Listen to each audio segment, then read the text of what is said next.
السلام عليكم ورحمة الله وبركاته. ازيكم عاملين ايه؟ رب تكونوا بخير وفي احسن حال. النهاردة هنعمل فكرة حلوة زيكم. هنستخدم فيها الكاسين دول كاسين مكسورين. انا مش محتاجة منهم غير الايد بتاعتهم والقاعدة تكون سليمة. هجيب كده ورقة، ممكن تجيبوا كيسة، وهبدأ اكسر واحدة بواحدة الازاز اللي فوق ده. انا هخلي واحدة اطول من التانية، ففي منها هسيب جزء من الازاز وفيها قصاء، يعني هكسرها خالص. والافضل بعد انا ما جربت الشاكوش ان انتوا تجربوا البنزة، بتكسر احسن وبتوصلكوا للي انتوا عايزينه من غير بهدله كتير كده. دول اللي انا عايزاهم بقوا كده بالطول اللي انا عايزاه. وده السيرفيس اللي هو البلاستيك اللي احنا بنجيب فيه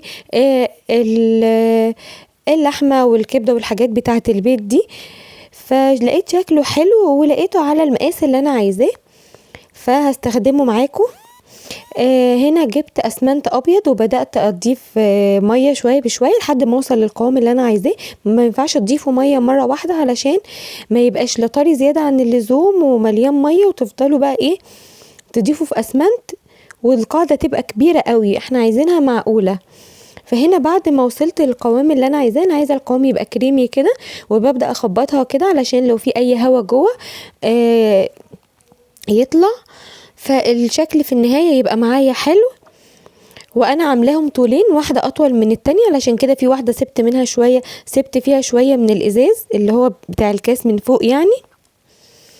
هبدا كده الاتنين احطهم في سوا واحد على خط واحد يعني، ومش على الاطراف قوي ولا جوه قوي، يعني في مسافات بينهم.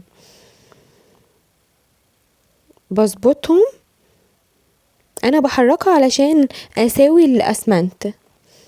بقت عندي بالشكل ده، هسيبهم بقى ينشفوا وبعد كده نشوفهم بقوا عاملين ازاي. اهو بعد ما نشفوا بقوا عندي بالشكل ده. هبدأ كده اشيلهم شوية بشوية من القاعدة دي، وهي البلاستيك دي بتتشال بسهولة معايا اهي. بقوا عندي بقى بالشكل ده، والقاعدة من تحت مش كبيرة زيادة عن اللزوم، لا شكلها مناسب.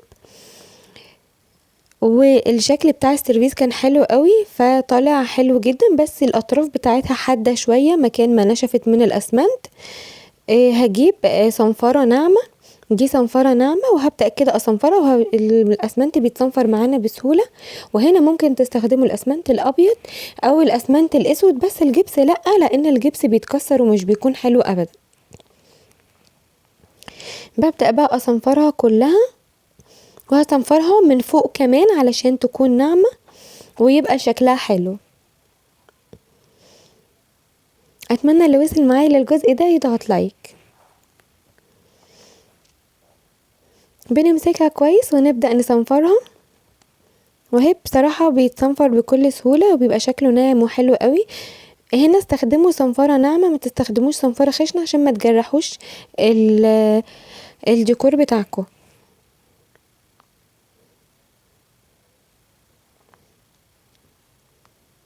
هنا بعد ما صنفرتها خالص وكمان نضفت كل التراب اللي بيطلع مكان الصنفرة، بقت عندي بالشكل ده. ولمعت طبعا الازاز ده عشان كان جاي عليه من التراب. هنجيب ورقة كده علشان انا هغير لونها، لو حابين تسيبوها على اللون الابيض ممكن، وممكن كمان تدهنوها ابيض فوقيه كمان، بس انا هلونها باللون الاسود ده. عندي ورنيش مائي وانا ضايفة عليه من اللون الاسود، فهيبقى دهناها وضفنا لها طبقة حماية كمان. انا الدهان هنا هدهن القاعدة بس، اللي هي الاسمنت، مش هدهن الازاز دلوقتي. انا هعملها اسود، اللي حابب يسيبها مثلا ابيض، اللي عايز يعملها بينك، اللي عايز يعملها اي لون مناسب لديكورات بيته اعملوها اللون اللي مناسب ليكوا. ده بالنسبه لي كان مناسب للديكورات بتاعه الشقه عندي. وعلى فكره انتوا هتشوفوا في النهايه قد ايه الفكره دي مفيده وهتفرق معاكوا في ديكورات وفي حاجات تانية. وممكن كمان اللي حابة تعملها مشروع، ممكن تروح المحلات الكبيرة بتاعة الأدوات المنزلية، بيبقى عندهم كتير كاسات مكسورة وهادر كتير لحاجات تقدروا تستخدموها بعد كده في مشروعات ليكوا تفرق معاكوا يعني.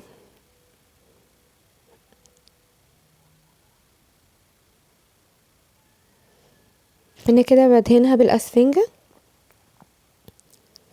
متنسوش تعملوا لايك. انا شايفاكم كلكم لسه ما عملتوش لايك، يا ريت تعملوا لايك عشان اللايك بجد بيفرق معايا وبيرفع الفيديو وبحس بدعم حلو جدا منكم. فاتمنى تضغطوا لايك، واللي اول مره يشوف قناتي يضغط سبسكرايب اشتراك ويفعل الجرس على اول اختيار بيجيله القناه علشان يوصله كل جديد بقدمه في القناه. واعذروني ان انا بتاخر عليكم، اعذروني، مش هتاخر عليكم ان شاء الله الايام اللي جايه، وهنعمل افكار حلوه كتير جدا مع بعض. هنا انا دهنتها وحاولت ان انا ما اجيبش على الازاز على قد ما اقدر، واللي جه على الازاز من فوق ده اول ما ينشف هبدا انضفه، ما تنضفوهوش وهو لسه ما نشفش. هنا علشان اعمل القاعده سندتها كده على الازاز وانا ماسكاها برضو علشان ما تقعش مننا وتتكسر عشان ادهنها. اهو دهنت كل الزوايا وكلها نشفت وبقت شكلها حلو جدا زي ما انتم شايفين، واللمعه بتاعتها حلوه قوي ما فيهاش اي عيوب، لان اللون الاسود من الالوان اللي بتظهر العيوب. الحمد لله ما عندناش اي عيوب. انا بقى ده اللون الفضي اللي انا بستخدمه. على فكره العلبه دي بتقعد معاكم كتير جدا. ببدأ اقلبها الاول علشان هي بتكون مترسبة تحت كده، فلازم اقلبها كويس جدا عشان ناخد لون مركز وحلو. وهبدأ كده اخد منها بالاسفنجة على الاسبونجة وهبدأ ادهنها.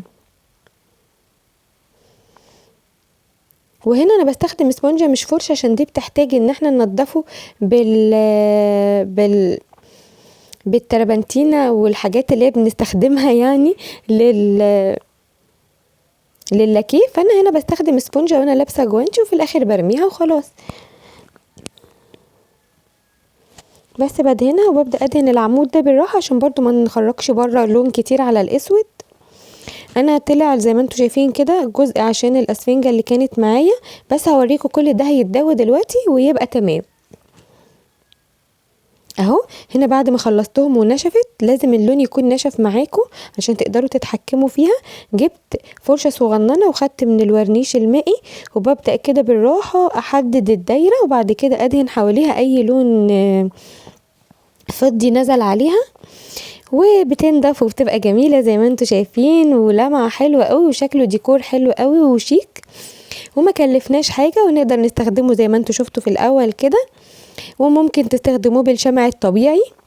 وهنا انا ضفت شمعية، ممكن زي ما انتوا شايفين هنا نحط عليها ورد كده صناعي، ممكن لو عندنا كريستالات بيبقى شكلها حلو قوي، ممكن فوزة صغننة في النص برضو بتبقى شكلها حلو.